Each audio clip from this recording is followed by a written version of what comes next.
নমস্কার বন্ধুরা, এলভি কিচেনে আপনাদের সকলকে স্বাগত জানাই। আজকে বানাতে চলেছি টক ঝাল মিষ্টি বিটের চাটনি। তো রেসিপিটি বানাতে কি কি লাগছে চলুন এক ঝলক দেখে নিন।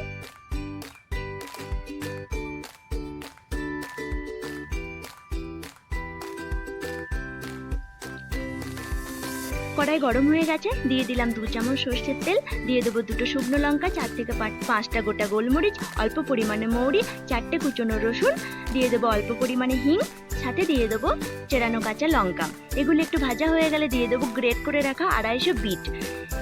বিটগুলি 4 থেকে 5 মিনিট ভালো করে নাড়াচাড়া করে নেবো অল্প আঁচে। তারপর দিয়ে দেবো পরিমাণ মতো লবণ, হাফ চামচ হলুদ গুঁড়ো ও স্বাদ মতো লঙ্কার গুঁড়ো। আপনারাও লঙ্কা গুঁড়ো স্বাদ মতো দিয়ে দেবেন। তারপর ভালো করে আবার নাড়াচাড়া করে নেবো 2 থেকে 3 মিনিট। এরপর ভালো করে ভাজা ভাজা হয়ে গেলে দিয়ে দেবো ডুবো ডুবো করে জল, যাতে করে বিটগুলি ভালোভাবে সেদ্ধ হয়ে যায়। আপনারা চাইলে একটা ঢাকাও দিয়ে দিতে পারেন। যখন দেখবো যে জলটা একটু শুকিয়ে এসছে, এরপর আমি দিয়ে দেবো গুড়, তারপর দিয়ে দেবো আমি পরিমাণ মতো চিনি।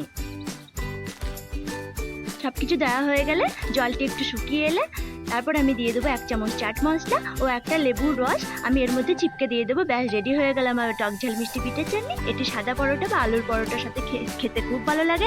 ভিডিওটা ভালো লাগলে লাইক করে